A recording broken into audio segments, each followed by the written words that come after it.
Bienvenidos a Premiere, el programa de Fuera de Series donde repasamos los principales estrenos de la semana analizando sus primeros episodios y siempre sin spoilers. Hoy vamos a hablar, bueno, pues irá haciendo la lista porque tenemos unas cuantas hoy. Operaciones especiales Lioness, la nueva serie de Taylor Sheridan que ya ha llegado a Sky Showtime. La segunda temporada de la Edad Dorada en HBO Max. La nueva serie de Carles Porta, Luz en la Oscuridad. Domina en Movistar Plus, igual que la serie de Carles Porta. Romancero y la segunda temporada de Invencible en Prime Video, el regreso de Fraser a Sky Showtime y el documental El Poltergeist de Enfield en Apple TV Plus. Sí, 8, nos salen 8. Yo soy CJ Navas y para hablar de todos estos estrenos con todavía sabor a Halloween me acompaña Juan Francisco Bellón. Juan, ¿cómo estamos?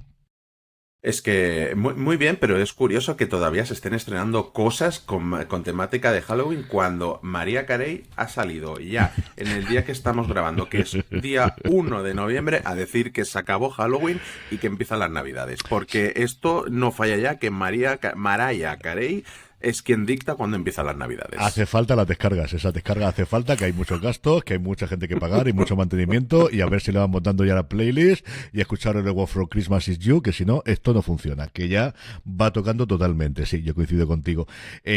Vamos con todo ello. A mí, por ejemplo, Romancero me ha extrañado que se estrenase tan tarde con respecto a Halloween. Yo creo que es cierto que pillando miércoles todos los santos era medio raro si lo haces para la semana antes o la semana después, pero lo comentaba yo también en streaming esta semana cuando hablaba de ella, cuando lo repasaba, que yo pensaba que era un estreno o para el fin de semana pasado o incluso para el propio martes por la tarde-noche. Claro, yo hubiera cambiado con Memento Mori la semana de estreno una por otra, es que tenía todo el sentido. Y luego, bueno, nos hemos dejado el documental de Poltergeist de Enfield, que sí que se estrenó cuando tocaba, pero no pudimos hacer el especial de Halloween que teníamos preparado porque el servidor aquí tenía el culo hecho pesicola y pues no estaba para grabar. En fin, pero tenemos un millón de cosas, bueno, un millón no, pero 8 cosas sí, empezando por una a la que le dedicamos Son Razones para Ver, que tenéis también disponible para escuchar si queréis oírnos hablar un poquito más de ella. Operaciones especiales Lioness, una joven marine un poco tosca pero muy apasionada se incorpora al equipo Lioness Engagement con el objetivo de infiltrarse en una organización terrorista y desmantelarla. Escuchamos como siempre su trailer y volvemos para hablar de la nueva producción de Taylor Sheridan aquí en Sky Showtime. ¿Están cerca? Estamos más cerca que nunca. ¿Un agente contratado o una Lioness? Una Lioness, señor. Lo que hacemos ahora es localizar a las esposas e hijas de objetivos de alto valor y colocar un operativo cerca de ellas. Y lo liquidamos. Y si lo hacemos bien, terminará todo antes de empezar. ¡Vámonos ya! ¡La han descubierto! ¡Es cordón detonante! No puedo hacer esto. Tienes que recordar por qué estás luchando. Estamos ya de vuelta, Juan. 30 de octubre se estrenaron los 2 primeros episodios. Tendremos uno cada lunes, como suele hacer habitualmente Sky Showtime. 8 episodios por ahora. De lo que no sabemos si será una primera temporada. Ese antetítulo que le pusieron de Operaciones Especiales indica que podrían hacer una serie de antología alrededor pues de operaciones en general de la CIA o de los marines americanos. Y en este caso concreto tenemos una serie con el marchamo de Taylor Sheridan como creador y en este caso también guionista de muchos de los episodios, con la producción ejecutiva y parece que impulsora del proyecto Nicole Kidman, con más nombres importantes, algunos que no salen tanto como Michael Kelly o Morgan Freeman, y luego sobre todo Zoe Saldaña, que también es productora ejecutiva, pero que sí que tiene muchísimo peso en la trama. Zoe Saldaña, que yo siempre la llamo Saldana, porque ni MDB no le ponen la ñ jamás. Las señas son ni pagando. Y siempre me hago un lío con la pobre señora. Una serie con un planteamiento inicial mucho más versado a la acción, pero espectacular. Tenemos 2 episodios iniciales y los 10 primeros minutos del primer episodio que son espectaculares. Y tenemos una serie de espías después de haber tenido ese Tom Clancy's, de ese Night Manager, y la verdad que me encanta, con unas actrices, sobre todo porque esto va más de actrices que de actores, que están sensacionales. en el que tenemos marcas de la casa de Taylor Sheridan, en el que podemos ver cómo sufren, cómo afecta una vida tan intensa que es el pertenecer a este tipo de organizaciones como la CIA, dedicadas en cuerpo, es gente que se dedica en cuerpo y alma, y más en estas operaciones clandestinas y todo eso, y cómo afecta esto luego a tu vida, con tu familia, y por qué muchas veces esta gente no tendría que tener familia. Porque luego pasan las cosas que pasan. Y una serie que se va cocinando con una calma chicha espectacular, en el que sobre todo vemos esas contradicciones entre ellas, entre lo que hay que hacer, entre lo que se siente, y cómo todo explota de una manera al final que es maravillosa, que yo estuve disfrutando como un enano, y que cuesta, y son series que la verdad es que se agradecen mucho de ver, de la marca Taylor Sheridan, de este Sheridan Verso, o como narices se llame, pero qué ganas cuando este señor estrena una serie, la verdad. Como comenta Juan, el primer episodio ya nos pone totalmente en la acción. Tiene un set piece que dicen los americanos, una escena inicial que casi podría ser como antesala, en el que nos cuenta cómo funciona este grupo de operaciones especiales de la CIA, que está comandado por el personaje de Zoe Saldaña, por Joe y todo el equipo que tiene alrededor, que lo que se encarga es de gestionar gente que se infiltra fundamentalmente en organizaciones terroristas o anexas a organizaciones terroristas, como luego posteriormente será el caso, pero no de una forma tradicional como conocemos, de que es el hombre que se mete dentro de la organización, o por ejemplo en los narcos, sino que lo que hacen es reclutar a mujeres que se hacen amigas, en alguno de los casos, de las novias, de las mujeres, de las amantes, o en este caso de las hijas de alguno de los objetivos que tienen. Ahí es cuando entra en juego, que también no la presenta en el primer personaje, el primer episodio, el personaje de la Isla de Oliveira, que es para mí una absoluta novedad en cuanto a series, yo no recuerdo haberla visto en nada, que hace de Cruz Manuelos, que es la recluta perfecta, así nos la plantean prácticamente desde el principio, huye de una situación terrorífica con el novio, se mete y se recluta en el ejército, y de ahí la reclutan para esta operación Lioness, para esta operación, como os digo, encubierta, en el que le encargan que se haga amiga, y así lo hace en una tienda de altísimo standing de ropa, del personaje de Stephanie Nur llamado Aliyah, que también es un personaje que al principio lo ves y parece que va a tener poca importancia, pero que luego va cobrando muchísimo a lo largo de toda la temporada. Sí, creo que aquí es que los secundarios están todos de lujo. Si bien tenemos a Nicole Kidman por ahí haciendo de gran secundaria de la serie, porque creo que Michael Kelly y Morgan Freeman están un poco más apartadillos, sí que se les ve bastante menos, pero Nicole Kidman sí que tiene un gran peso, y como tú decías, Stephanie Nur también, sobre todo en la relación con Cruz Manuelos. Que al final acaba teniendo una serie de clichés que para mí quizás es lo menos original de la serie, pero por la trama, cómo se desarrolla, es que claro, o metían algún detonante, alguna manera de fortalecer ahí esa relación entre ellas dos, o iban a necesitar más episodios de los que al final tiene la propia serie para que parezca creíble todo lo que ocurre, lo que llegan a sentir y todo lo que les pasa.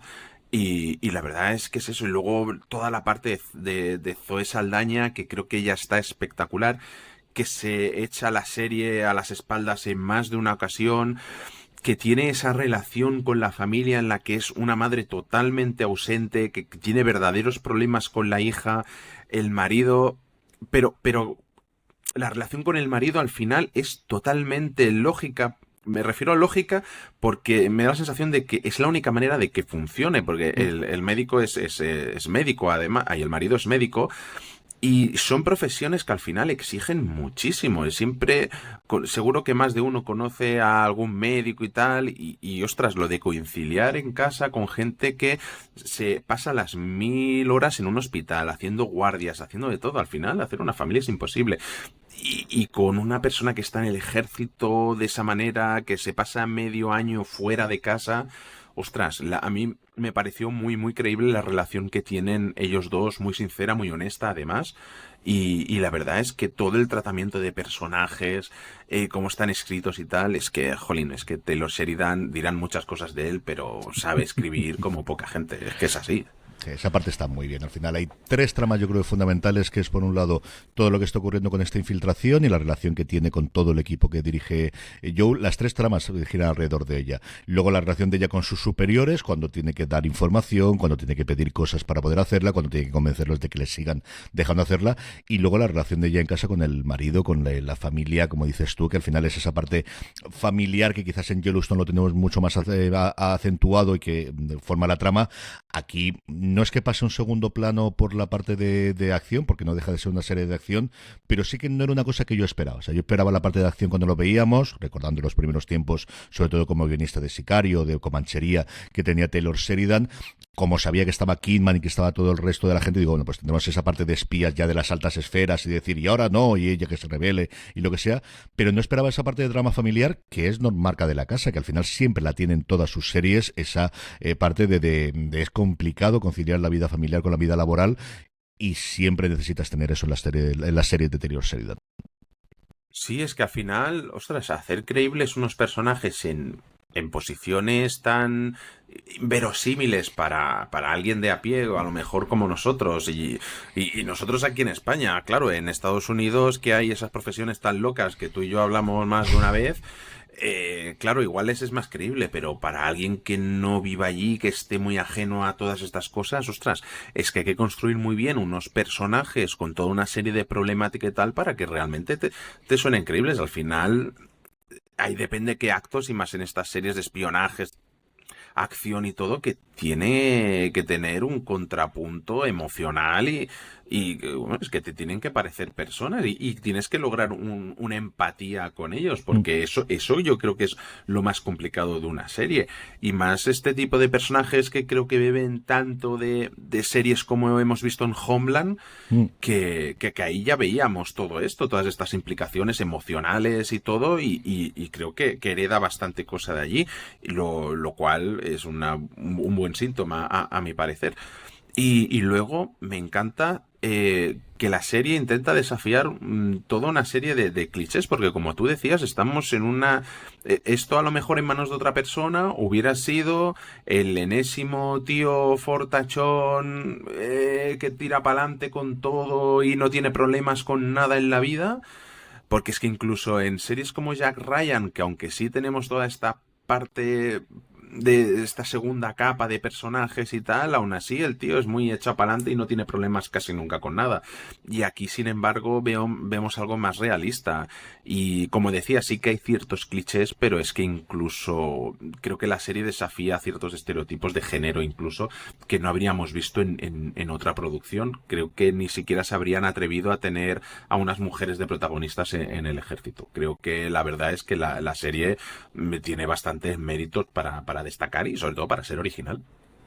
Operaciones Especiales Lioness estrenó, como os decimos, el 30 de octubre con 2 episodios. Yo creo que vale la pena que veáis los 2 primeros episodios para formaros una opinión. A partir de ahí tendremos uno cada lunes hasta completar los 8. Un Razones para Ver disponible también, en el que además en la segunda parte de esas Razones para Ver, Juan y yo repasamos los próximos proyectos de Taylor Sheridan, así que si sois también observantes de la religión del bueno de Sheridan, como somos nosotros dos, ahí tenéis un repaso a la cantidad ingente de proyectos que tiene este hombre actualmente en cartera.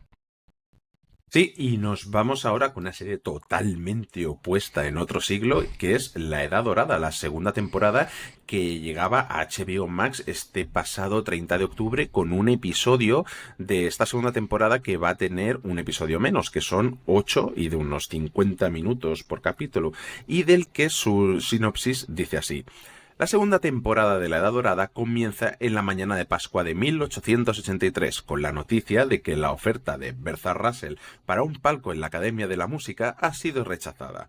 A lo largo de 8 episodios de la temporada vemos cómo Bertha desafía a la señora Astor y al viejo sistema y trabaja no solo para hacerse un hueco en la sociedad, sino para asumir potencialmente un papel protagonista en ella. Vemos su tráiler y seguimos hablando de ella. Mrs. Russell, you conquered New York. You dine in the best houses. But are you sure it's wise to start the war with New York society? Aren't you asking for trouble? Yes, and you'll need to pick a team. Head to head, and one will be the winner. This is very melodramatic. The old guard think they can keep out the new people with impunity. Don't worry, I have a plan. Mrs. Russell is even more of a fighter than I had realized. You mean you thought she would not fight against you? Not so bitterly, at any rate. The war is heating up. I enjoy competition. Good, I look forward to it. Bueno, CJ, aquí fiestas de alto copete, aquí no sobra el dinero, una sociedad norteamericana que está en su, bueno, más norteamericana, neoyorquina, que está en su máximo momento de esplendor, de querer equipararse a lo que es la alta clase inglesa, por decirlo de alguna manera, en el que necesitan destacar, necesitan ser la más guapa del barrio, la más rica del barrio, y demostrarlo y restregárselo por la cara a todo el mundo. Es que es una serie de fantasía. Es decir, es una serie, yo creo que es más creíble en muchas series que vemos de fantasía. Yo no te digo yo Juego de Tronos, pero muchas que estas de aquí. O sea, yo empezaba a verla. Y si entras en el juego, yo creo que la primera temporada tenía un gran hándicap, que era compararla con Downton Abbey. Y claro, como siempre ocurre, y luego hablaremos también de, por ejemplo, cuando hablemos de Frasier, cuando comparas, no comparas lo que fueron los primeros episodios de una serie, sino los mejores recuerdos que mantienes de una serie comparado con los primeros episodios de esta nueva serie. Aquí lo que tenías en el planteamiento de la primera temporada era: nos trasladamos a Nueva York, que siempre está muy bonito, tenemos dinero de HBO, que es de verdad a lo burro, es una cosa absolutamente impresionante, y luego lo que teníamos era un reparto que es que lo mires por donde lo mires. Es que, claro, a mí me das a Christine Baranski en el primer gran papel que tenía después de The Good Fight, y vais a estar ahí. Es que de repente tienes a Cynthia Nixon en lo primero grande, ha hecho más cosas también, pero que hace después de Sexo en Nueva York, pero es que sigues sumando a partir de ahí, tienes yo no sé cuánta gente, o sea, es ya no solamente los nombres, sino la cantidad de reparto que hay. O sea, yo tengo delante abierto IMDb y que aparezcan todos los episodios, es que no son menos de 20 personas. O sea, yo, la cara que se me ha quedado con el primer episodio, y ahora os hablaré de la escena inicial, que es ese domingo de Pascua, aparece lo que yo llamo un rector, que es el cura que tenemos ahí protestante, y resulta que es Robertson Leonard, el Wilson de House. Dije, no puede ser verdad, más personajes, porque no creo que contrates a Robertson Leonard para que te aparezca 2 segundos inicialmente. Es una cosa absolutamente alucinante. El lujo y el espectáculo, es cierto que hay veces que ves son efectos especiales, especialmente la parte de las casas, pero es que las ropas, es que la parte de los escenarios, o sea, la escena inicial que tenemos, que es ese domingo de Pascua, en el que vemos simultáneamente los sermones en 2 iglesias, llenas de gente vestidas hasta arriba, totalmente diferentes, una en la propia Nueva York para toda la gente de la alta sociedad, otra, cosas que no voy a contar en otra ciudad distinta que no os cuento por lo que ocurre en la primera temporada si no lo habéis visto, toda de gente negra, las diferencias que hay entre una y otra, es decir, ¿cuánto ha costado esto?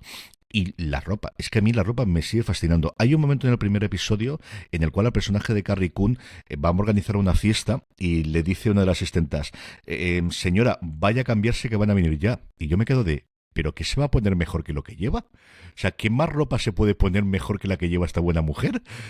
Y luego lo cambia y dice, sí, lo entiendo también. El final del primer episodio, que no lo voy a revelar, es decir, la que lían ahí en medio es una cosa alucinante. Entonces, a partir de ahí, yo creo que tuvo un valle en torno a la mitad de la temporada hasta que empezó a ser lo que hubo. Creo que tuvo un gran final de primera temporada y creo que en esta segunda ya saben lo que quieren. Al final lo que tienes es mucha gente. Creo que falta todavía equilibrar la parte de arriba y abajo, que en Downton Abbey llevaban mejor, o en la epónima serie arriba y abajo lo contaban todavía mejor, pero porque tienes un exceso de personajes. Es decir, es que al final yo creo que es totalmente imposible servirlos a todo. Y tienes la trama de las finanzas del marido de Carrie Coon, que es una cosa que a mí personalmente me interesa, el cómo eran los altos jefes. Hay un par de diálogos muy para el público actual, decir, pero es que estos están locos, quieren tener 8 horas de trabajo solamente al día. Está un poquito exagerado, o incluso yo creo que harían más cosas todavía, pero yo creo que está muy para el público actual.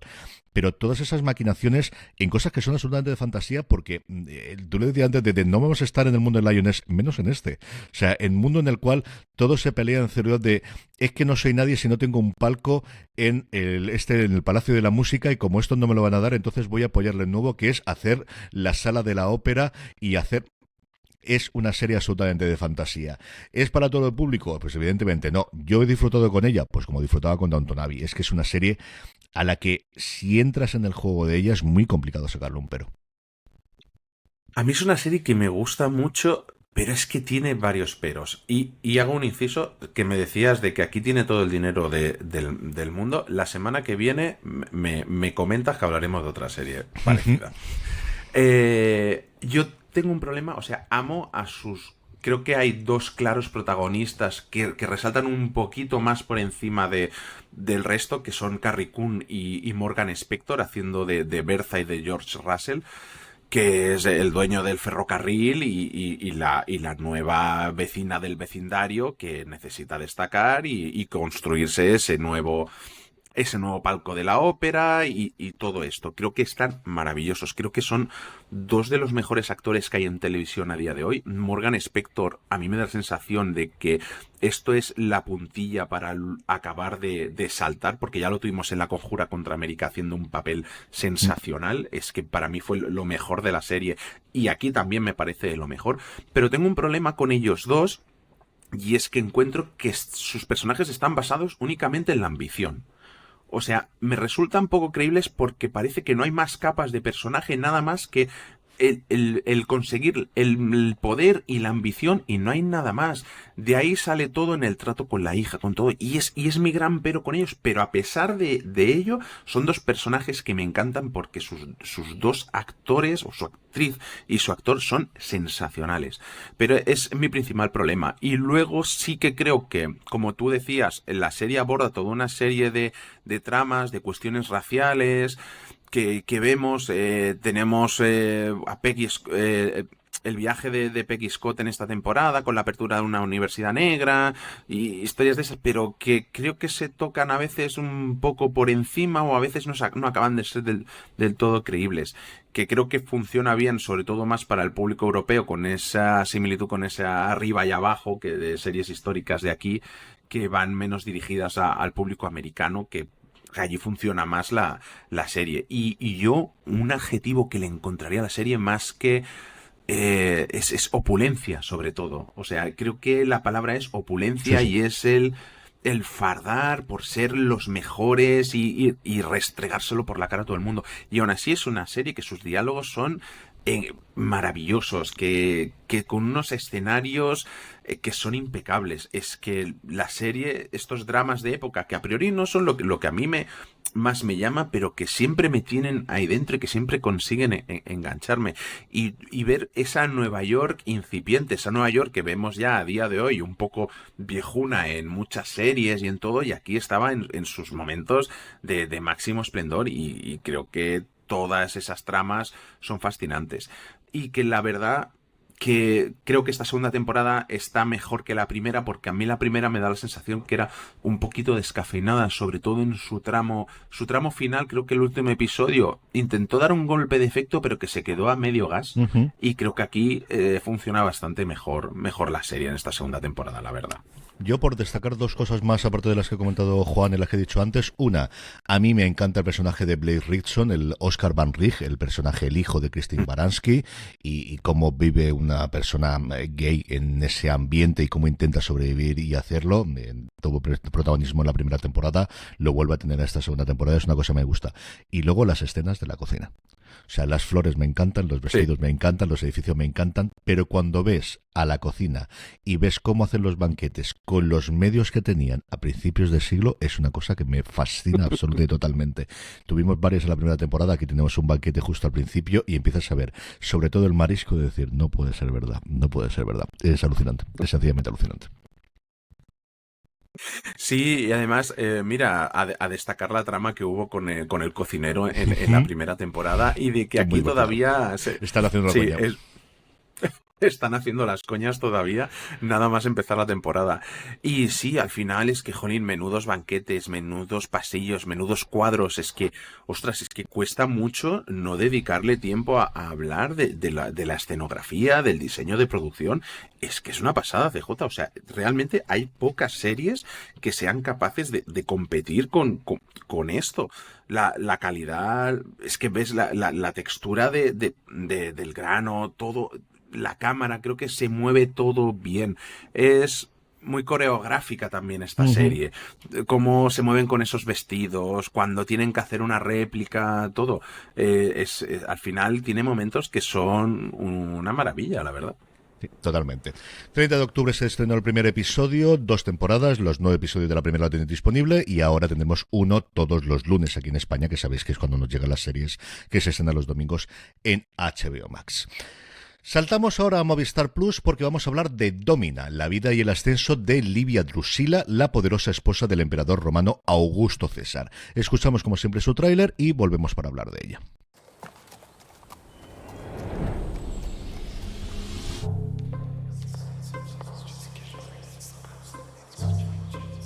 Whatever I did to deserve it, I've been punished enough. There's a small chance if things go like I hope. So I asked the gods. Now I ask you. Let me fuck my enemies.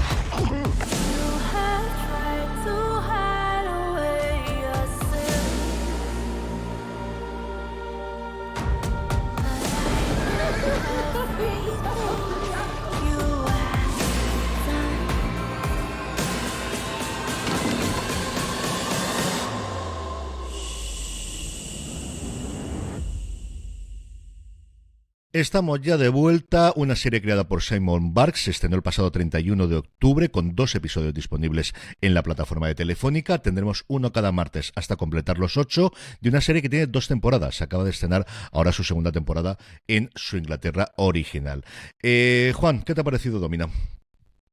A mí me ha gustado mucho y ahora te voy a explicar por qué, porque esto viene escrito de la mano del primo de Manuel Burke, me parece que se llama Simón Burke, tiene pinta de ser su primo hermano que vive allí en Inglaterra. ¿Por qué? ¿Por qué me ha gustado mucho la serie? Porque ¿no te pasó a ti cuando viste la serie Roma de HBO que te quedaste con las ganas de ver una tercera temporada? Pues sí, totalmente. Esto es lo que continúa. O sea, todos aquellos que disfrutamos con Roma, esta historia es lo que sigue justo a continuación de aquella serie histórica del HBO. Y lo vemos, además, desde un punto de vista distinto, sobre todo desde el punto de vista de Domina, que es la que pasaría a ser mujer del nuevo emperador romano, con una serie de idas y venidas, por en medio otro marido, ella casándose con 15 años, bueno, lo que pasaba antes, matrimonios políticos. Lo que me encanta, creo que es una perspectiva de jóvenes protagonistas que no se entusiasman tanto cuando se quedan embarazadas. Es algo que me ha fascinado de la serie, claro, son mujeres que tienen también ambiciones políticas, y allí quedarse embarazadas era lo peor que te podía pasar en aquel momento, y más cuando estabas luchando por algo. O sea, ahí ves, hay una de guerras en los 2 primeros episodios, pero de pullas entre ellas por hacerse con el poder, que me parece exagerado. Y luego tiene toda una recreación histórica. Hay mucho dinero metido aquí. No al nivel de lo que podríamos esperar de la serie de HBO en Roma, pero que es que lo que se gastaron en aquella serie era en aquel momento la serie más cara de la historia en aquel momento. Aquí las cosas no están como para gastarse esos dineros a día de hoy, y menos el canal Sky de Inglaterra, pues bueno, aún así creo que la representación está muy bien hecha. Los vestidos son los que tienen que ser. Tenemos incluso grandes actores para papeles pequeños, porque tenemos a Liam Cunningham haciendo un papel pequeño, tenemos a Isabella Rossellini haciendo otro papel pequeñito que tampoco es que sea muy largo en el tiempo. Entonces, ostras, hay dinero, hay ganas de hacer las cosas bien. ¿Qué le puedo achacar yo a la serie un poquito? Ostras, que hay muchos saltos en el tiempo muy rápidos que creo que a veces te los tienen que explicar un poquito porque tú no te has dado cuenta que ha pasado mucho tiempo. Y entonces, bueno, tenemos varios actores y actrices que también van a ir cambiando porque va a ir pasando mucho en el tiempo, más que los 2 primeros episodios, que son los que hemos podido ver por adelantado, que nos ha facilitado la propia Movistar. Y ostras, una serie muy interesante, y que creo que para todos aquellos que les guste este tipo de series y de dramas históricos, con unas figuras políticas que siguen a la altura de lo que vimos en la serie de Roma de HBO. Al final, el planteamiento inicial es: acaba de ser asesinado Julio César, estamos a los albores de la guerra civil que provocará el que se vuelva a la República o que se instaure un imperio finalmente en Roma, y lo vemos todo desde el punto de vista de esa niña de 15 años que su padre le dice que te tenías que haber casado ya, porque tenías que haber casado con 13. Eso lo vemos en las escenas iniciales, en la que un asistente le empieza a enseñar a un cuerpo desnudo de hombre para enseñarle qué es lo que va a ocurrir el día de bodas, y ella le dice: no, ya me enteraré, no te preocupes. Y vemos también esa parte de lujo, porque al final no deja de ser la parte que en Roma también veíamos ese doble retrato. Veíamos toda la parte de lujo cuando seguíamos al emperador y a Julio César, y luego veíamos la parte de los bajos fondos cuando volvían todos los legionarios a lo que era la Roma en ese momento. Aquí el punto de vista inicial tenemos ese de ahí. A los nombres que ha dicho Juan, añadir el de Claire Forlani, porque es una actriz que a mí siempre me ha fascinado. Yo creo que es alguna cosa tuvo que tener en su momento de malas elecciones o de decidir qué no iba a hacer, porque yo creo que iba a estrella absolutamente después de verla con Brad Pitt en su momento, y que yo creo que estaba muy desaparecida en los últimos tiempos, al menos a nivel de series. Puede que haya estado haciendo películas independientes y no ya la he visto, que yo no recuerdo si salen los primeros episodios, se hace posteriormente de Octavia. ¿Qué te ha parecido la protagonista? ¿Qué te ha parecido esa Livia Drusilla conforme va evolucionando, Juan? A mí me ha fascinado porque la verdad creo que es un personaje con una profundidad bastante bestia, que un personaje que viene al que se lo arrebatan todo, pero que tiene que recuperar todo ese estatus político que le han quitado, porque al final era la hija de un gran senador de Roma y que tenía bastante dinero, porque era de los que, según por lo que dicen, más dinero de todos, y veías mucho dinero por todas partes, que se había construido hasta su anexo al acueducto para que le llegase el agua limpita y todo, que eso ya dicen que era muy caro en la época. Y ostras, un personaje con muchos matices, que tiene que cambiar en muy poco tiempo, que se tiene que espabilar, porque el marido que le ponen es un huevón, no se puede decir de otra manera, el huevón mayor del reino. Y a mí me ha gustado mucho, tengo muchas ganas de ver ese cambio de actriz, porque en el episodio 3 ya directamente pasamos a esa Livia Drusilla adulta. Pero, ostras, si en los 2 primeros episodios la cosa ya ha estado así, yo tengo muchas ganas de ver cómo sigue esto, la verdad, porque mira que hemos oído historias y hemos leído historia romana y de todo, en el que siempre se habla de ellos, pero creo que es que ellas también, como veíamos en la serie de HBO de Roma, también tienen un papel fundamental. Quizás aquí, como tú decías, no vemos tanto la parte baja de ese escalafón social de Roma, porque creo que sería lo más caro de reflejar. Creo que es más fácil hacer esta alta sociedad con tus túnicas, con todo, que recrear bien todos esos bajos fondos, que se hace también, pero no tanto como veíamos en Roma. Creo que sería la parte un poco más cara de recrear, y de soldados y de todo esto, porque al final no salen tantos, entonces sale más barato. Yo creo que por ahí está un poquillo el recorte, pero ostras, bien, ya te digo que ellas tienen mucha chicha en esta historia, y creo que es de lo mejor de la serie, y un gran acierto al recrear este momento histórico desde el punto de vista de ellas, la verdad.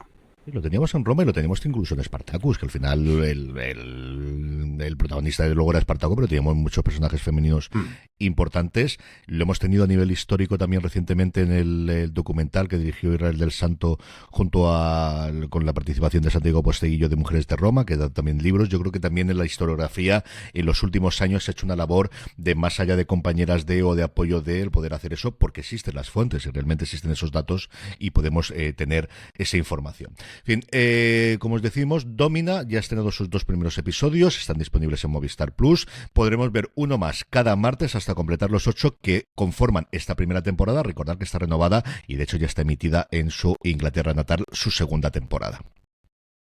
Sí, y vamos ahora con otro estreno de Prime Video que nos llega hoy día que lanzamos este programa, viernes 3 de noviembre, que se trata de Romancero. Una serie que creo que es bastante complicada y de la que vamos a hablar ahora, porque su sinopsis dice así. Cornelia es una niña a la que le han robado la infancia. Jordán no es un niño ni tampoco un hombre.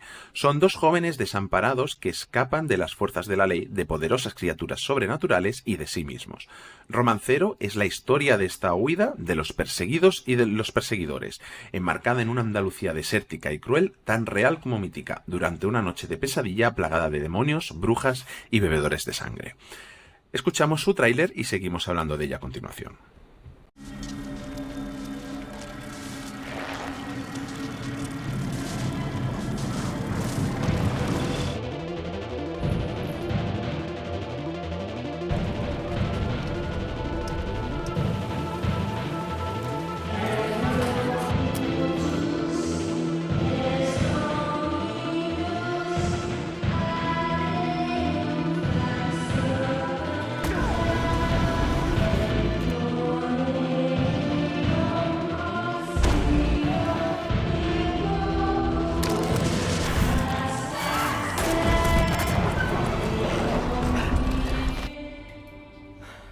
¿Tienes miedo?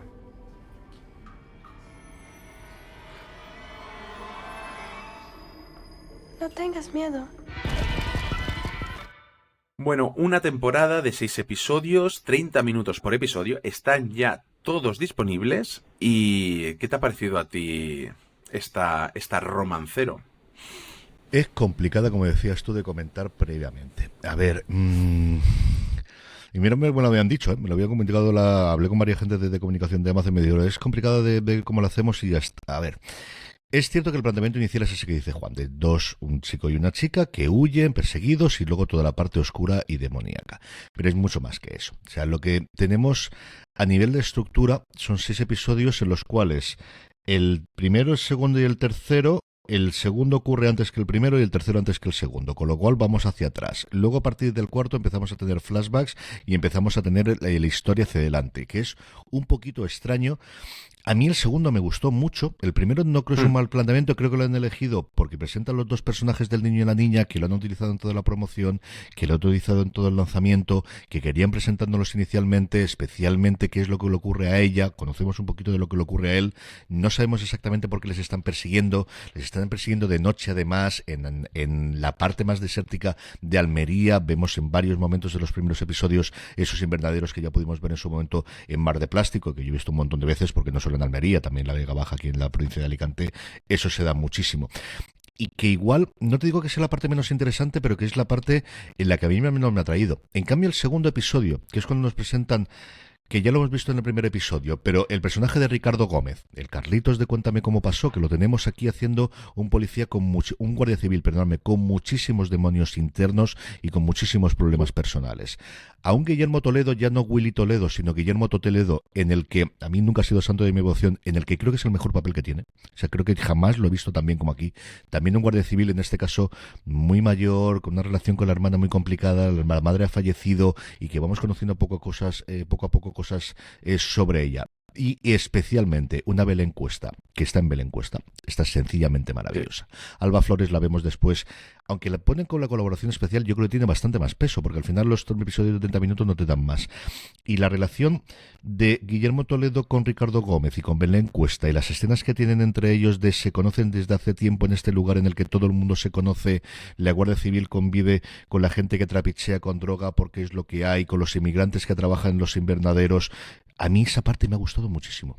O sea, yo creo que un procedimental, un policíaco, con esos 3 mimbres, a lo mejor con los chiquillos, el hijo que huye inicialmente es uno de los hijos que tiene el personaje de Belén Cuesta, que tiene bastantes más. Y contar esa parte es una serie que a mí me interesaba mucho. Creo que la serie intenta hacer muchísimas cosas. O sea, tenemos parte de... Pero ya no es que tengamos una única pata de oscurantismo o de cosas de terror o de cosas... No, es que tenemos todo. O sea, vamos a meter todo lo que queramos meter aquí en medio. Y no voy a decir ninguna por no soltar el spoiler, que al final lo vais a ver al principio, pero todo lo que se os puede ocurrir de cosas, de referencias clásicas o de cosas clásicas de terror que podamos tener, las vais a tener absolutamente todas. Algunas de ellas hemos leído la sinopsis. Es que de repente después aparece por ahí Julieta Cardinali, que hace de una especie especie de evangelista muy americana en el que va con el autobús convenciendo a la gente y recaudando dinero, haciendo la nueva venida del Señor, pero luego ves el autobús por dentro y dices, ¿pero qué es esto de aquí? ¿Qué está pasando dentro? Creo que intenta contar tantas cosas que al final no acaba, sobre todo del trasfondo, de contarte tanto, ya no solo por los saltos temporales, que creo que te puede liar hasta que ves el segundo episodio. A mí el segundo de verdad me convenció mucho, me gustó mucho y me hubiese gustado que hubiese sido el primer episodio. Creo que no es necesario hacer tantos saltos en el tiempo. No sé exactamente cuál fue la decisión ni por qué la razón, más allá de vamos a hacer esta porque se centra en el chiquillo y la chiquilla que queremos centrarnos en ellos por la razón que sea. Él está muy bien, a mí el chiquillo me gusta mucho. Ella es una chiquilla extranjera, juegan con el tema de que tiene un acento extranjero, tampoco te dan ninguna razón por qué tiene que ser extranjera. Hay momentos en los que me parece que actúa mal, hay momentos en los que no sé si es que le han pedido que actúe de esa forma, hay momentos en los que no sé si es el acento. Él en cambio me gusta muchísimo y el acento de esa parte de Almería yo creo que está muy muy bien. Entonces, es una serie que me ha dejado con ganas de más, pero tampoco sabría decirte cómo ha podido arreglarla. Es una serie que me ha parecido que tenía unos mimbres muy muy buenos, especialmente en cuanto a intérpretes, que creo que cuando se basa en la parte, que está muy bien la idea de lo hacemos solo en una noche, pero creo que mete 2 o 3 tramas secundarias y personajes secundarios que es, y además esto, y además esto, y además esto, y además esto no voy a poder hacer ninguna otra serie para Prime Video en mi vida, y entonces necesito meterle todo esto. Dicho eso, yo lo he disfrutado mucho, y se lo miré en 3 horas, creo que para los aficionados al terror es una serie para que podáis ver bien. Pero esa parte en la que, no te digo que me haya cabreado, pero que sí de tantísimos, yo estoy dispuesto a que dejes hilos sueltos y a que dejes tramas sueltas, pero es que al final hay cosas en las que es totalmente imposible que entienda las convicciones de los personajes, porque ni te he dado tiempo a presentarlos, ni a convencerme, ni a decirme de dónde viene esto. Es decir, toda la trama de Julieta Cardinali requeriría un montón de historia más para contármela, y aquí te la tienes que construir tú, que no está mal, pero esa parte hay... No lo sé, Juan, no lo sé. Yo creo que es una serie que es de aquellas que sigues viendo, aún viendo que tiene muchos errores y que hay algo que te impulsa a seguir viendo porque visualmente es atractiva, porque Sí. toca temas muy interesantes. Del terror, de la literatura gótica, de la poesía de García Lorca y del esoterismo, y toda una mezcla así rara, que cuando toca el terror está muy bien, porque creo que lo hace muy bien, pero hay momentos de acción que son lo opuesto. Cuando la serie, sobre todo creo que, si te acuerdas, en el episodio 3, que hay un momento que es bastante más de acción, ahora no recuerdo si era el tercero o el cuarto, que hay momentos que incluso resultan un poco patéticos. Que no sé si es cosa del montaje, que también, que hay unas cuantas cosas que no acaban de funcionar cada vez que la serie intenta virar un poquito hacia la acción. Sin embargo, con el terror creo que está muy bien. Como tú dices, yo creo que es una serie que pesa en su contra la duración de la misma. Creo que esos 30 minutos por episodio le restan mucho. Creo que es una serie que necesitaba más tiempo para explicar ciertas cosas. Ojo, ciertas cosas, porque la serie ahí plantea muchas cosas, sobre todo del terror, que no te explica de dónde vienen, pero creo que no hacen falta que te expliquen de dónde vienen todas esas cosas de terror. Esas creo que son las más fáciles de asumir por parte del espectador. Pero sin embargo, como tú dices, hay otra serie de temas de los personales en cuanto a los personajes. Creo que todos esos temas, el trasfondo de alguno de ellos, que se plantean muchas dudas a principio de temporada y no se resuelven bien o que no se empiezan a explicar hasta el final de la serie. Creo que es una serie de muchos contrastes, como dice nuestro bien querido José Luis Hurtado. Serie de muchos contrastes, cosas buenas, cosas malas.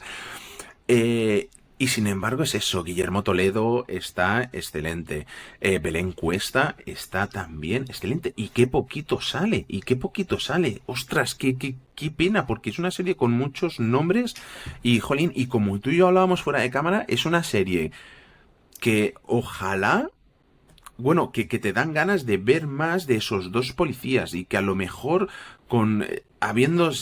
centrándose más en ellos, siguiendo todo lo que es todas estas tramas de terror y de todo, y siguiendo todo eso, igual habría funcionado mejor. No sé, es que es raro, porque estoy viendo que hay muchas cosas que no funcionan, pero aún así te engancha y te invita a seguir. Es algo muy raro y de lo que ya antes de empezar a hablar ya había dicho, nos va a costar mucho hablar de esta serie y realmente es que cuesta. La ambientación está sensacional. Ostras, qué gran paisaje es Almería y no ya para los westerns, sino para los thrillers. Yo es que quiero más thrillers en esta Almería de Extra Radio. Es que me parece sensacional. Y qué pena. Y incluso con cliffhanger al final de la serie, después de los créditos. Ojalá, de verdad, que funcione una segunda temporada y que corrija sus errores. Yo firmaba. Yo estaba dando vueltas constantemente y decir, claro, yo no puedo... La serie que yo me plantearía es una serie sin toda la parte de terror, pero no sería romancero. Y yo creo que eso no lo querían hacer.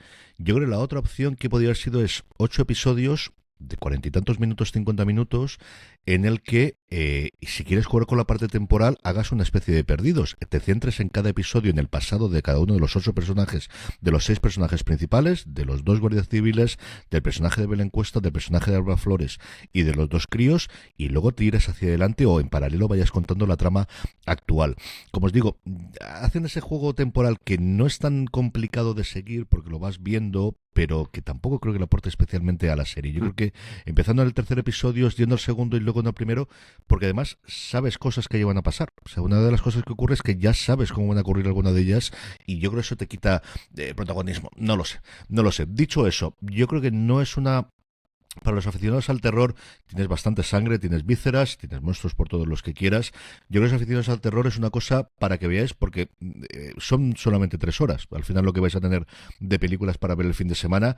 Yo vería como mínimo hasta el segundo. Yo creo que el primero no os va a dar un sentido de lo que es la serie. Si me apuráis hasta el tercero, pero especialmente como mínimo hasta el segundo episodio, yo creo que es para que os deis, si da ganas de ver el resto, que yo creo que va a ser inmediato. Porque si veis ya 2, os quedan solamente 4, pues al menos tirar para adelante, que yo creo que ya vale la pena. Sí, yo creo que al final es una serie que les recomendaría a los fans del terror. Me cuesta mucho recomendársela a alguien fuera de este ámbito, pero aún así creo que no es una pérdida de tiempo. Creo que la serie tiene muchas ideas, algunas visuales también que están muy bien y una serie que cuando toca el terror, cuando toca todo ese tema de demonios, de brujas...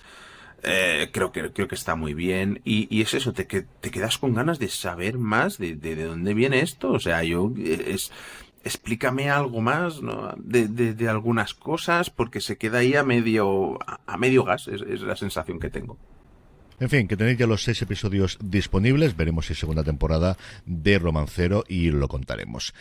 Vamos ya con Frasier, con el revival de la mítica comedia que le dio, no recuerdo ahora de memoria si fueron 3 o 4 premios Emmy en su momento a Kelsey Grammer. 20 años después de concluir, Frasier se va a una ciudad diferente con nuevos desafíos que afrontar, nuevas relaciones que forjar y un viejo sueño o 2 que cumplir finalmente. Frasier ha vuelto a entrar en el edificio. Escuchamos su tráiler y hablamos de este revival de Frasier. What is it about the city of Boston that leads me to forego the more sophisticated temptation of the fermented grape? Sitting here with a cold brew in my hand, I feel amalgamated with the hoi polloi. You are the classic everyman. Freddie!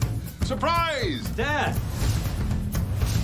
You're at my door, unannounced. No, there's a shorter way to say that. Surprise! What's going on with your son? Wish I knew. He's got a girlfriend I've never even heard of. When I told him I wanted to spend more time with him, he said no. It's just not a good time. Have you considered that he hates you? I miss you, and I won't take no for an answer. So I've taken a job, and I found a place to live. My dad, I mean, he can be kind of... He smelled really good. Yeah, he always smells really good. Don't sit there! Those are Christian Lacroix pillows. So we can't sit on the couch? Not in jeans. Hey, baby, I hear the blues are calling for salads and scrambled eggs. What do you say we have a toast? I got some scotch, if that sounds good. Great, I'll go get it. Top shelf. Of course, nothing less. No, it's on the top shelf of the hutch. Green plastic jug.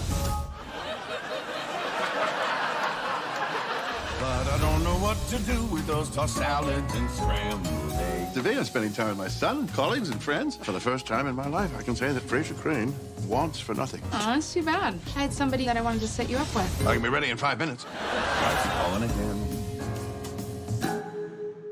Estamos ya de vuelta, hoy 3 de noviembre se estrena el primer episodio en Sky Showtime, veremos uno más todas las semanas, 10 episodios. Tiene esta primera temporada del Revival, cuya renovación todavía no conocemos absolutamente nada, eso sí, toda la serie clásica la tenéis disponible en Sky Showtime, así que si os quedáis con ganas de más o tenéis ganas de ver y de mantener ese momento, salió un artículo en The Ringer hace 2 o 3 semanas de gente que se queda durmiendo viendo Frasier, que se lo pone todas las noches para dormir y que había grupos en Reddit, en fin, Internet tiene estas cosas que lo que hay.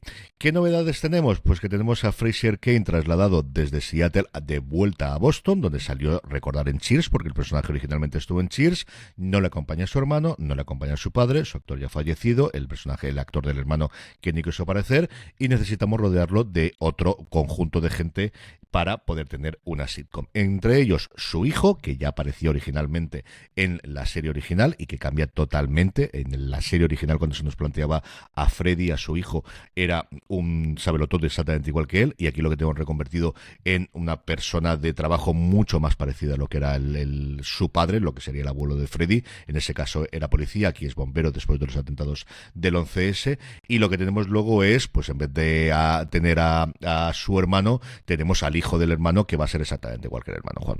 Sí, ostras, una serie que difícil también, porque claro, se aleja bastante de lo que era la serie de Frasier realmente. Seguimos teniendo al mismo personaje, creo que Kelsey Grammer está sensacional, como siempre lo está en todas partes y siempre donde sale. Creo que eso, creo que es lo mejor de la serie. Los que echabais de menos al personaje, aquí lo tenéis, dándote otro tipo de historias, otro tipo de situaciones, pero sigue siendo el mismo personaje. Ahora, si la comparas con la serie original, hombre, yo creo que pierde. Y pierde porque la mayoría creo que el humor de esta nueva Frasier está basado sobre todo en males entendidos. Básicamente. Es que no hay mucho más y chistes que se repiten una y otra vez y que van perdiendo fuelle cada vez que se vuelven a repetir. No sé, es que claro, yo es una serie de Frasier, recuerdo poquito de su época, y esta me da la sensación de ver más una versión de Frasier de Chuck Lorre, para decirlo de alguna manera que me podáis entender. Pero creo que es un mundo creado para los nostálgicos de una gran serie que tuvo su momento y de un personaje que nunca se fue y que sigue estando aquí. Las relaciones con los demás personajes están bien, pero creo que esto es pura nostalgia. Totalmente. Simple y llanamente. Y al final lo que has utilizado es el nombre y pagarle a Kelsey Grammer lo que quería por volver a interpretar al personaje que le dio toda la gloria. Y es que al final comparar lo que es una primera temporada de una comedia con actores nuevos en los que tienen que meterse a encajar con el recuerdo que tienes de 263 episodios de la serie original, pero es que Kelsey Grammer lo tienes anteriormente también en Cheers, es tremendamente complicado. Y es que claro, yo no tengo el recuerdo ahora de cómo funcionaban bien los 5 personajes principales que tenías en Frasier en los 3-4 primeros episodios. Lo recuerdo a lo largo de, yo sí he visto los 263, porque tuvimos una época que los cargamos enteros, no recuerdo qué plataforma americana o incluso en DVD, yo no recuerdo si se lo compré a Lorena en su momento cuando salieron todos, y era la relación que tenía, claro, con un John Mahoney haciendo de Martin Crane, que era eso, bueno, 5 más el perro, porque se me ha olvidado hablar de Eddie, que era el perrito, que también lo tenías. Claro, es que David Hyde Pierce como Niles es que es un personaje alucinante. O sea, si Kelsey Grammer se llevó Emmys haciendo de Frasier, Niles, David Hyde Pierce se llevó todavía más como Niles. Y luego tanto Daphne como Roth les daban un tono totalmente diferente y le daban ese peso y ese... Es que funcionaba como un reloj. Es que es una serie, pues eso, como los buenos momentos de Cheers, como los buenos momentos de Friends, ahora esta semana que todos estamos con ella en la cabeza por el fallecimiento de Matthew Perry, de las grandísimas comedias, Seinfeld para quien quieras, The Office para quien quieras, o para mí, en mi caso, Parks and Recreation. Funcionaba como un reloj, y es una serie que es tremendamente complicado compararla con la anterior, pero tenemos que hacerlo porque por eso se ha hecho. O sea, al final estás buscando lo mismo y creas a su hijo con un relativamente desconocido Jack Kunmode Scott, intentando que sea reflejo del padre, y que los problemas que Frasier tenía antes con su padre los tiene con su hijo. Porque lo que os digo, si veis el hijo en la serie original, dices, ese chiquillo no se puede convertir en el hijo que tienes ahora. Bueno, pues se han tirado para adelante y ya está. Metes a Jess Salgueiro, que es alguien que he visto muchas series haciendo de la compañera de piso, y veremos algo más que se está ahí. Bueno, pues tienes a alguien distinto. Intentas tener al hijo de Niles en vez de Niles, y luego además lo rodeas con los compañeros que va a tener Fraser en su nuevo trabajo, que va a ser en Harvard. Bueno, pues te dan ese reparto. Creo que al final, como siempre, las comedias hay que juzgarlas quitando las grandísimas. Mother Family funcionó como un tiro desde el primer momento, pero Parks and Recreation de la segunda, Abbott Elementary recientemente, Colegio Abbott, funcionó perfectamente desde la primera. Yo creo que era absolutamente imposible que funcionase. Es decir, el mito que tenía eso, de no los primeros episodios de la Frasier clásica del 93, sino los 263 episodios, el buen recuerdo que tiene la gente que en su momento disfrutamos con ella. Y eso es un hándicap que es complicado, pero bueno, que es el que se ha puesto encima porque para algo han hecho revival. Sí, es que, claro, creo que en vez de intentar hacer una reinvención de la serie que quizá hubiera funcionado mejor, ha sido más bien como un regreso a algo conocido, pero que no es algo conocido, porque es lo que tú dices, te faltan toda esa serie de personajes que formaban parte de lo que era Frasier, porque al final Frasier no era él sin toda esa gente que tenía alrededor, y aquí tiene otra gente muy distinta alrededor. Él sigue estando muy bien, pero el resto no, y se siente un tipo de serie menor, que al final, oye, que sigues teniendo a Frasier, que al final el que es fan de la serie la va a ver, y creo que es una serie perfecta para ese público. Pero a mí me cuesta recomendársela a alguien de nuevas para que venga. Yo estoy contigo, yo siempre recomendaría ver la clásica antes de la moderna, pero aquellos que habéis visto todos los demás, pues volver a ver a Kelsey Grammer, ver por qué es el grandísimo actor que es, y encarnar de nuevo a este Frasier Crane. Yo creo que eso sí que es impagable, y creo que va a haber mucha gente que se acerque a ella gracias a ello. Eso sí que no tengo ninguna duda. Como os decía antes, se ha estrenado este 3 de noviembre un episodio, tendremos 10 episodios esta primera temporada, veremos si se renueva o no por una segunda. Y sobre todo, como os decía antes, todos los de la serie clásica los tenéis disponible también en Sky Showtime. Y pasamos ahora a una que sí que nos llega a su segunda temporada, y es Invencible aquí en España, la segunda temporada, parte 1. Parte 1 porque la parte 2 la tendremos en 2024. Que llega también el día que, si estáis escuchando, el día que lanzamos este programa, pues el 3 de noviembre, con un episodio disponible y uno cada viernes hasta completar los 4 que forman parte de esta primera parte de la segunda temporada. Una serie de animación de superhéroes, ahora hablaremos un poquito más de ella y vamos con su sinopsis. Todavía tambaleándose por la traición de Nolan en la primera temporada, Mark lucha por reconstruir su vida mientras se enfrenta a nuevas amenazas. Todo esto mientras hace frente a su mayor miedo, convertirse en su padre sin siquiera darse cuenta. Escuchamos su tráiler y seguimos hablando de Invencible temporada 2, parte 1. For some of you, it probably seemed like this day would never come. Maybe you're even wondering if you're ready for this. For what comes next. You have no idea what I'm capable of. I didn't know who he was.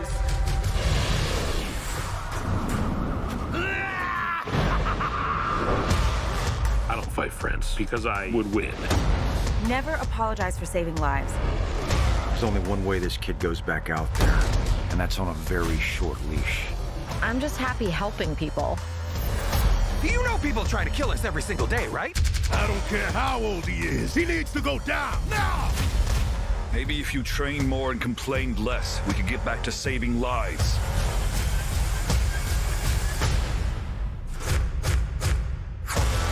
Make him pay for what he did to your world. Welcome, son of he who slayed my husband. I am a normal human superhero. I wish he was dead too, but not for your sake. Kill first, ask questions later. Viltrumite against Viltrumite. That has not happened since the Great Purge.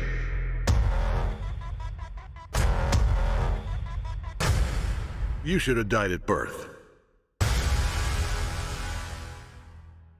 Bien, volvemos ya a hablar de esta serie de animación que creo que llegó debajo del radar y que lo reventó de una manera espectacular, porque creo que poca gente esperaba nada de ella o de otra serie de superhéroes más, y encima de animación, y nos encontramos algo yo recuerdo no creerme lo que estaba viendo porque era como coger The Voice y llevarlo 10 niveles por encima, porque me parece de locos. Claro, luego entendías que no, es que esto en imagen real es imposible, ya solo por la calificación gore triple X que se tendría que llevar, esto no lo vería apenas nadie. Yo creo que la serie venía con 3 cosas muy a favor de ella. La primera es el éxito que había tenido The Voice en la plataforma y que parecía que había desde luego un público y lo podías vender de ¿te gustaba esto? Pues aquí tienes no 2 tazas, 200 tazas más.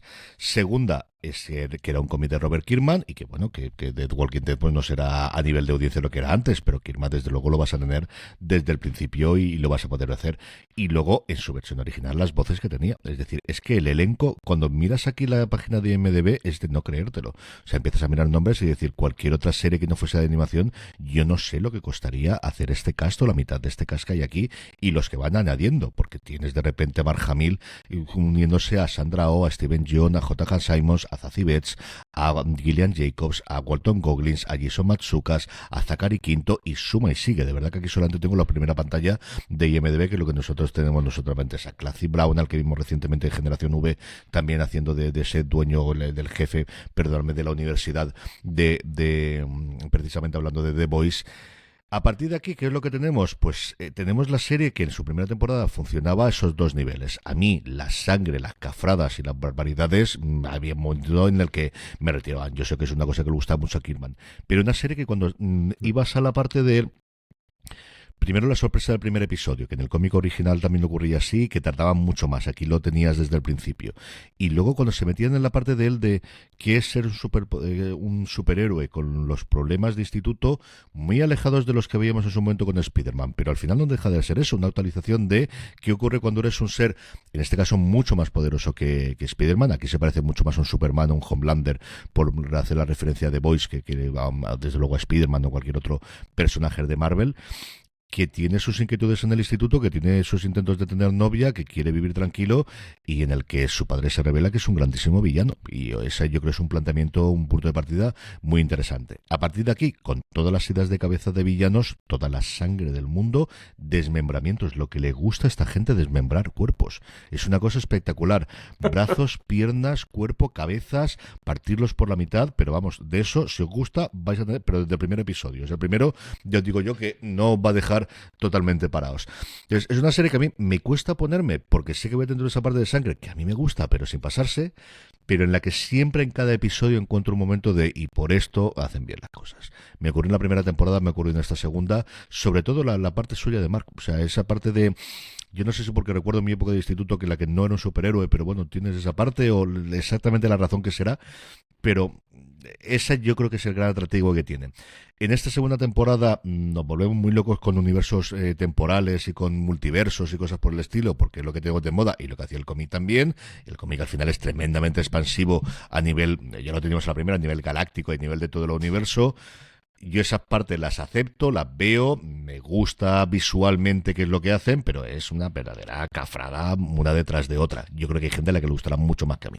CJ, yo creo que tú eras un superhéroe en el instituto, porque recuerda que siempre que no todos los héroes llevan capa. Dicho esta chorrada aparte, creo que es una serie, a mí me engancha sobre todo por el personaje de Mark. Creo que es un personaje muy bien escrito, conflictos internos, creo que su desarrollo durante toda la primera temporada era estupendo y en esta segunda temporada con todas esas consecuencias de seguir los pasos de su padre, de ese miedo a querer convertirse en Omni-Man, creo que están muy bien reflejadas en el personaje y en la gente que lo rodea en todo momento. Mi principal problema, creo que más allá del gore, que también, que creo que a veces es excesivo, creo que es su larga duración. Creo que a veces hay tramas secundarias por las que se pasea demasiado rato y se podrían aligerar muchísimo, y a mí es lo que más me pesa y más me cuesta de esta serie, esas tramas secundarias. Pero como tú dices, en esta segunda temporada tenemos pues las consecuencias y los efectos de cómo acabó esa primera temporada, que creo que los momentos finales de la primera temporada fueron magistrales. que Mark tiene serios problemas, pero que la evolución de este durante la temporada es maravillosa, de nuevo. Y un cuarto episodio que no os esperáis, porque eso es otra cosa de las que tiene la serie. La serie te lleva por unos caminos en los que parecen que van a ser los que tú te esperas y siempre consigue darle una vuelta y llevarte por un nuevo camino que no has visto ni has conocido en otra serie de superhéroes, ni en otra película de superhéroes. Creo que está muy bien. Y en esta segunda temporada, eso que tú dices, es que tenemos hasta el símil. Si en la primera teníamos el símil de la Liga de la Justicia, aquí tenemos el símil de Kang el Conquistador. Tenemos mil similitudes con otros. Tenemos la Atlantis, tenemos un montón de cosas que están muy bien. Y ese cuarto episodio que a mí me ha sabido a poco, y la verdad ese cuarto episodio tengo unas ganas de que llegue 2024 porque creo que se queda en un momento sensacional. Es que es así, pero lo que yo decía, creo que hay algunas tramas secundarias que se pueden aligerar mucho y que siempre a mí me resultan muy redundantes y que se estiran como un chicle. Yo cuando empecé a ver los episodios me extrañó la duración porque estaba convencido que duraban 30 minutos y creo recordar que me pasó también lo mismo la semana en la primera temporada, de decir, creo que van a ser más cortos y me pasa lo mismo que decías tú, yo creo que más concentrado y más claro con 30 minutos funcionaría. No te digo que funcionaría mejor, creo que igual es más difícil de estrenarlo semana a semana como va a hacer Amazon. Yo creo que si te bajas a 25 minutos es más complicado, tendría que hacer 2 a la semana, cuesta mucho de producir, tenemos el hecho de que la van a partir en 2 trozos, yo creo que eso sería más difícil de justificar si no tuviese una duración al menos de 45 minutos en este caso. En fin, que tenéis ya Invencible disponible el primer episodio, 4 de momento, el resto habrá que esperar a 2024. Vamos ya con nuestro bloque de series documentales, 2 os vamos a comentar hoy, comenzando por Luz en la Oscuridad. Carles Porta vuelve a Movistar Plus con su primer True Crime original, Luz en la Oscuridad. Una evolución del género bajo la premisa, parece una película, pero es real. Escuchamos su tráiler y volvemos enseguida.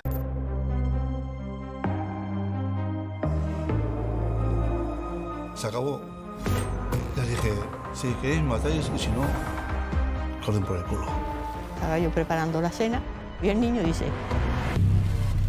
¿no está?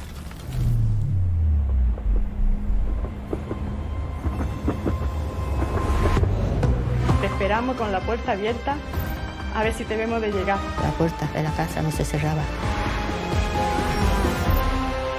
Parece una película, pero es real.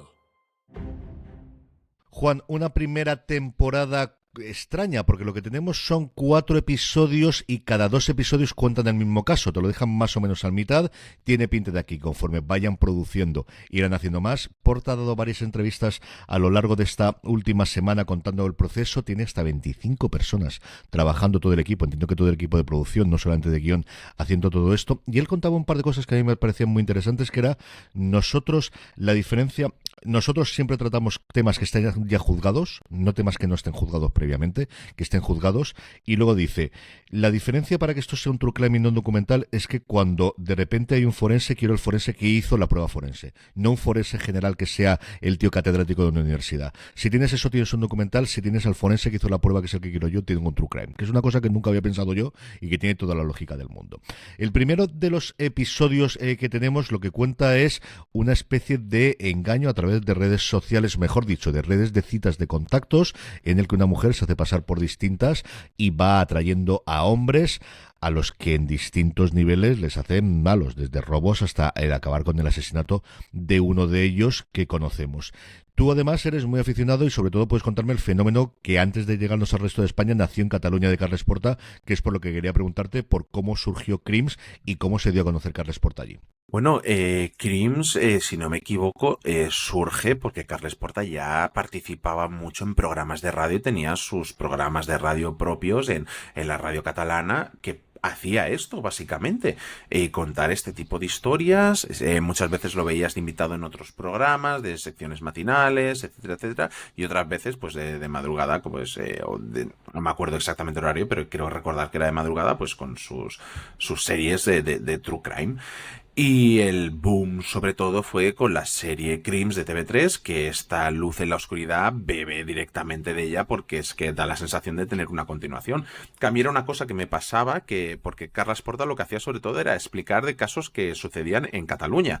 Entonces yo llegaba a un momento que decía, bueno, a este señor se le van a acabar los casos grandes así y con chicha para contar, tendrá que salir fuera del territorio de aquí para encontrar. Y efectivamente esto es lo que ha ocurrido con Luz en la Oscuridad. Te diría que con más presupuesto todavía, que se nota, y mira que Crims está muy bien hecha, pero al final es que tenía unas tramas y encima te lo contaba de una manera y te lo dejaba siempre en el momento más interesante para cortarte el episodio y seguir la semana que viene, que parte del boom del crimen de la Guardia Urbana, que lo hemos visto recientemente, adaptado en El Cuerpo en Llamas y todo ese boom de la historia surge a raíz del especial que se marcó Carles Porta de 4 episodios, porque es que encima el sinvergüenza lo dividió en 4 episodios y vamos, tuvo a la gente, pero bueno, es que no había programa de radio o la televisión que no estuviera hablando del crimen de la Guardia Urbana, no porque sucedió en aquel momento, sino porque lo estaba contando Carles Porta,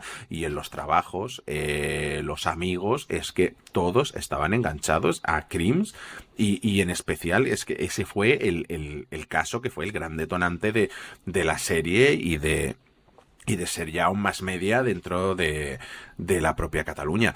Y fascinante, él sabe narrarlo bien, sabe cómo ponerle esas dosis de espectacularidad cuando lo necesita, de suspense, de misterio, y es eso. Y lo chulo era que tenías a los protagonistas de lo que había pasado allí contándotelo.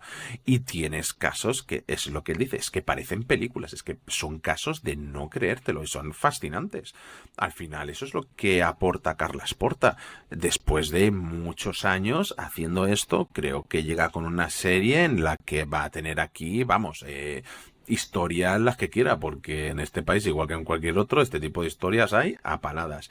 Y claro, otra cosa que ha hecho el sinvergüenza es estrenar una temporada con 2 episodios. Y la siguiente ya la veremos, que eso es lo que pasa aquí también con Crims, y que cada vez que pasa eso, todo el mundo se cabrea. Sí, él comentaba también que de los, decía una cifra que recordaba, 400 y pico crímenes que hay, a nosotros sirven 20 a 30, por el estilo que tienen, por la cosa que hay, una vez que la equilibramos.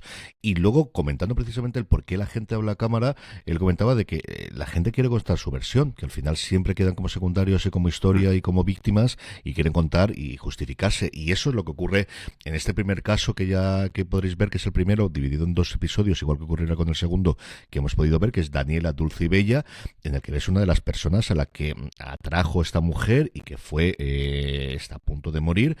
Y que yo me he preguntado muchas veces ¿y este hombre por qué quiere hablar a cámara y contar todo esto? Bueno, pues porque al final el hombre llega un momento en que dice que quiero desahogarme, quiero contarlo, y quiero, ya que se va a contar, pues doy mi versión de los hechos. Porque entiendes que la Guardia Civil aparezca, entiendes que aparezca alguno de los otros policías, entiendes que aparezca alguno de las otras que hay, pero hay unos de ellos, el otro no se aparece muy poquito, pero sobre todo el segundo de ellos que atrae, que habla muchísimo.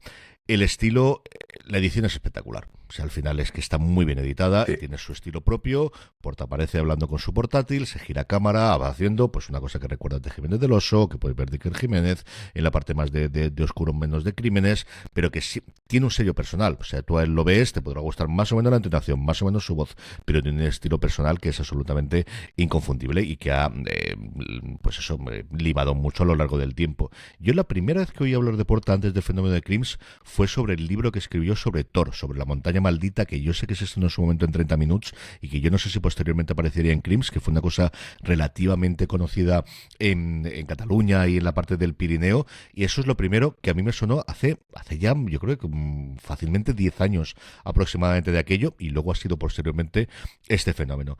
¿A quién crees que le puede gustar Luz en la Oscuridad, Juan? Hombre, básicamente a todos los amantes de True Crime. Incluso yo creo que más porque conozco mucha gente que nunca ha sido dado a este tipo de historias y todos se acaban enganchando. Y parte de la gracia creo que es, como tú decías, que visualmente está muy bien tratado todo. para mí, yo creo que es el Top Gear del True Crime. Porque porque Top Gear se lo enganchabas también a cualquiera que no supiera de coches, porque es que visualmente era también chulísimo cómo te lo contaban todo, y creo que aquí ocurre algo, no de la misma manera, pero algo muy parecido, y realmente me da la sensación que es el Top Gear de los True Crime. Es que está muy bien hecho. Es que yo de verdad se lo recomiendo. No a críos, hombre, para que no tengan pesadillas, pero sí gente adulta, que se acerque todo el mundo a verlo, porque realmente es algo que está muy bien hecho y muy bien contado. Y se hace ameno, que es otra de las gracias, porque normalmente cuando ves una serie de True Crime suelen ser bastante densas, bastante confusas, y aquí creo que está todo siempre muy bien explicado, que es parte de la gracia y de entender estas cosas. Y pues lo que yo te diga, yo se lo recomendaría a todo el mundo, menos a los niños, por supuesto. Además tiene momentos muy divertido dentro de la tragedia, pero no puedes dejar de sonreír. Es decir, es que somos así, los humanos somos así. Y la edición, la línea del tiempo, por ejemplo, qué cuidada está, el cómo te tira para adelante, te tira para atrás, el poder explicarte eso, sí, está muy bien. De verdad que está muy, muy bien. Tendremos, como os digo, 4 episodios que harán 2 casos. El 31 de octubre ya tenemos los 2 primeros. Este primer caso, que como os comentaba antes, se llama Daniela, Dulce y Bella. Tendremos el siguiente caso, del que no hemos podido ver porque ese no lo ha facilitado previamente, que se llama El Niño Pintor, que se estrenará posteriormente, que tenemos también muchas ganas de verlo, y os lo comentaremos, yo creo que casi seguro, cuando llega. Él continuará pues cuando a este hombre le dé la gana de poder seguir. Básicamente. Y pasamos ahora a la otra serie documental que se estrenó el pasado viernes en Apple TV Plus, que se trata de El Poltergeist de Enfield. Una serie documental de 4 episodios que narra el origen de una de la película de The Conjuring, si no me equivoco, que inspiró a este tipo de películas, y que fue un caso bastante sonado en los años 70 en Inglaterra. Su sinopsis dice así: en 1977, el aterrador embrujo que se cebó con una familia de clase obrera de Enfield, Londres, dominó los titulares en todo el Reino Unido y tuvo un tremendo impacto en toda una generación de niños. El misterioso caso cambió para siempre las ideas acerca de lo sobrenatural, que ya no solo se limitaba a castillos y mansiones, sino que podía ser experimentado por cualquier persona y en cualquier lugar. La escalofriante historia ha inspirado versiones ficticias del caso, incluida la película Expediente Warren, el caso Enfield, una serie de televisión y 2 obras de teatro. Escuchamos su tráiler y seguimos hablando de ella a continuación. It is the cold hand of nightfall that opens the door to our deepest fears. For most, it is only a creeping dread scratching at the corner of our mind. But for one family in 1977's London, dread was just the beginning. I'm starting the Enfield Poltergeist case. What you're seeing is a reimagining of those events. But what you're about to hear is real. What do you want? Tell us what you want. I can't comment you. That's an 11-year-old girl. Experience the original recordings. It was like someone's knocking to come in. In the chilling docu-series. People witnessed Janet levitating. I know what I experienced, and I know that it was real.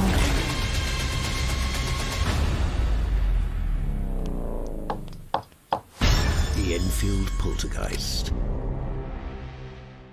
Una serie documental que sé que te insistí mucho en que vieras porque era muy particular, y un tema que a mí no me llama mucho, que es toda esta serie de películas de posesiones, de poltergeist y todo esto que a mí no me ha llamado nunca, pero que entré a verla por curiosidad y me dejó fascinado, sobre todo en sus maneras.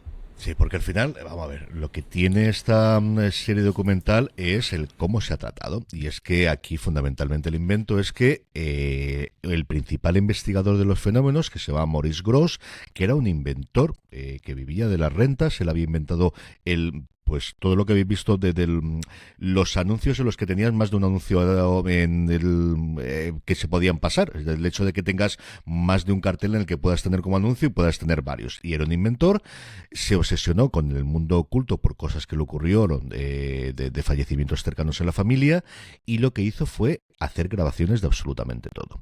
Claro, la serie, la gracia que tiene es que utiliza esas grabaciones originales que se oyen espectacularmente bien. O sea, no oyes casi nada de ruido de fondo. Yo no sé qué tratamiento le habrán hecho, o si es que realmente las grabadoras de los 70 eran mucho mejores que las actuales, pero eran espectacularmente bien, y lo que han hecho es recrearlo absolutamente todo. Entonces, desde el principio, además, los títulos de crédito nos muestran cómo han recreado la habitación donde estaban, en la casa donde ocurrieron todos estos fenómenos supuestamente, y tienes actores interpretando a todos los personajes, al investigador principal, a su ayudante, a todos los que van posteriormente, al fotógrafo que aparece por allí, y por supuesto a todas las personas de la familia, no oyéndose el ruido de fondo, sino directamente moviendo los labios cuando se habla, y tú crees que están hablando ellos. Entonces, es un efecto que es muy complicado que volvamos a ver en otra serie, porque no creo que haya tantos fenómenos, ni tantos, ya no en la parte paranormal, sino en general de grabaciones en las que tengamos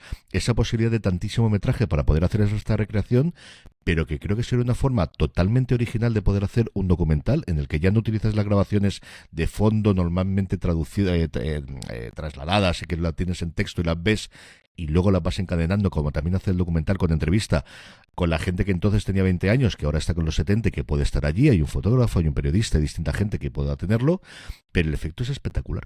O sea, es una serie hipnótica, es una serie en la que oír a esa gente, hay veces en las que vemos las fotos del propio Maurice Gross y vemos como el actor lo han caracterizado perfectamente y lo han buscado ahí, pero es que te lo crees. O sea, yo hay momentos en los que me olvidaba que lo que estaba viendo era una recreación, porque oías esas voces, y mira que es un efecto raro, porque al final oyes y entiendes que es una grabación, pero es una cosa más allá del poltergeist, más allá del caso en sí, más allá de que lo conozcáis o no lo conozcáis, os metes en Wikipedia a ver qué es lo que ocurrió al final o qué dejó de ocurrir. La parte técnica es absolutamente fascinante, Juan. Es que es una pasada, y esto es que a día de hoy lo consigue Apple a golpe de talonario, porque es que a mí o sea, ya entiendo que suelte la chequera con películas de alto presupuesto, con series de Steven Spielberg, Scorsese, con series de primerísimo nivel de ciencia ficción, pero al punto de llevar esto a este tipo de historias, de documentales, de este tipo de narraciones, y recrearlo todo de esta manera, es que yo lo estaba viendo y no me lo estaba creyendo. O sea, pero no me lo estaba creyendo no porque no fuera verosímil, porque es que el problema es que es súper realista cómo está hecho todo, y te crees que los actores están hablando ellos, efectivamente. Es que es una locura, es que más allá de lo que cuenta la serie, es fascinante ver cómo se ha hecho todo, y me encanta cuando acaba el episodio y se sale de lo que es el plano y estás viendo todo el set montado. Me encanta, es que es de locos, es que necesito un making of de cómo han hecho esta serie. Es que es una maravilla. O sea, de verdad que lo que está haciendo Apple TV es de locos, a nivel ya hasta de documentales que no esperarías que tuvieran este tipo de presupuesto tan exagerado. Y luego el tema, bueno, pues se lo recomendaría sobre todo, sí, a gente que le mole este tema, este tipo de películas, porque creo que además se estrenaba para Halloween, entonces era como ideal. Pero es que yo de verdad invito a todo el mundo que tenga Apple TV Plus a que se ponga esto, porque es fascinante ver cómo han recreado todo esto a partir de las cintas de los audios originales, que luego te lo puedes creer más o menos, porque a mí no me creo ni misa la mitad de lo que están haciendo los niños, la mujer, no me la acabo de creer, porque ahí ya hay un cuento y una exageración. Entiendo también que hay esa parte de que los niños entran ya en una especie de bucle en el que se lo creen y interiorizan la mentira y todo de tal manera que siguen con todo ello, porque yo no me creo estas cosas ni a la de 3, pero es que de verdad es algo que no te crees de que se haya hecho. Yo para coincido televisión. contigo en que de verdad que esta es una serie que tenéis que ver el primer episodio, pero si quedáis los primeros 20 minutos. O sea, la cara que pone el fotógrafo, que es los primeros periodistas que mandan un periodista y un fotógrafo para ese supuesto poltergeist empezar a reflejarlo en fotografías. La cara que él pone cuando llega al set y dice, es que es lo mismo, es la misma cara que tenía yo de, no puede ser verdad lo que estoy viendo. De verdad que creo que es algo que, porque será muy complicado el poder hacerlo por dinero por un lado y por otro lado por tener ese material inicial para poder hacer este tipo de recreaciones. Y hemos visto recreaciones en documentales, lo hemos visto en series americanas. Israel del Santo, el que nombraba previamente hace no demasiado tiempo, lo teníamos por ejemplo en el Palmar de Troya y recientemente lo ha hecho en muchas de ellas, pero no es esto es otro rollo totalmente distinto. Es decir, la sensación de estar en esa Inglaterra del 70, de que te han metido una cámara de televisión, es decir, que hay un reportero allí viendo qué es lo que está ocurriendo en este caso cuando este hombre y el resto de la gente de esa sociedad parapsicológica que hay metida en Londres van a investigar y están allí, y te da un plus, porque además es ese momento hay un momento que me gustó muchísimo, que es ya lo escribo de decir, pero ¿cuántos hombres más van a entrar aquí en la habitación? ¿Cuánta gente más va a entrar? Claro, yo creo que eso es muy complicado el que lo pudieses en el documental, pero allí lo ves a las dos chiquillas diciéndolo cuando meses después del primer incidente aparecen 3 personas de nuevo con todo el equipo. Imaginaros el equipo que sería de hoy, pero en los años 70, en el que claro, es que el magnetofono, la grabadora era monstruosa, es que los micros eran como eran, de muy buena calidad, porque yo digo yo que se oye espectacularmente Ya no os digo nada de las cámaras de fotos, y cámaras de vídeo llevan muy poquita cosa. Chico, a mí me pareció una cosa fascinante. La vi en su momento cuando mandaron la nota de prensa de presentación, me pareció curioso lo que era. Yo no esperaba esto, Juan, de verdad que no esperaba la locura el efecto que tiene esto finalmente. No, y además es que a mí me pasa que no me leí la nota de prensa y me metí a verlo directamente porque, bueno, pues se estrena para Halloween y voy a ver qué es esto. Claro, mi sorpresa fue triple encima. Es que yo muchas veces, es que últimamente no me veo ni trailers, pienso, me lo voy a ver igualmente, entonces prefiero no verme el tráiler, no saber lo mínimo posible para vérmelo sin mucha influencia más allá. Luego, después de ver la serie, me veo el tráiler, me leo lo que me tenga que leer y todo eso. Y ostras, es que la sorpresa, si entras sin saber de qué va esto, es que es espectacular, es que no te lo crees en ningún momento. Es de locos, de verdad, por favor, que la dirección de Apple TV no cambie, que nos siga trayendo estas cositas y estos regalos que caen de vez en cuando, totalmente, que son una maravilla. Hasta aquí ha llegado Premiere esta semana, 8 estrenos os hemos analizado, como veis, noviembre viene bastante fuerte, muchas de las cosas que se han ido guardando en los últimos meses, y nos quedan un porrón de estrenos para comentar durante este mes. Don Juan Francisco Bellón, un abrazo muy fuerte hasta el próximo programa. Un abrazo enorme y qué ganas tengo de hablar. Tenemos un montón de cosas desde luego para comentar. Y a todos vosotros, querida audiencia, gracias por escucharnos. Pasaros por fueradeseries.com, que tenemos mucho más contenido, y por nuestra tienda, la tienda Fuera de Series, fueradeseries.com/tienda, que seguro que tenemos algo que os gusta. Hasta la semana que viene, en el que seguiremos hablando, como os dice Juan, de un montón de estrenos. Esto ha sido Premiere. Gracias por escucharnos y recordad, tened muchísimo cuidado ahí fuera.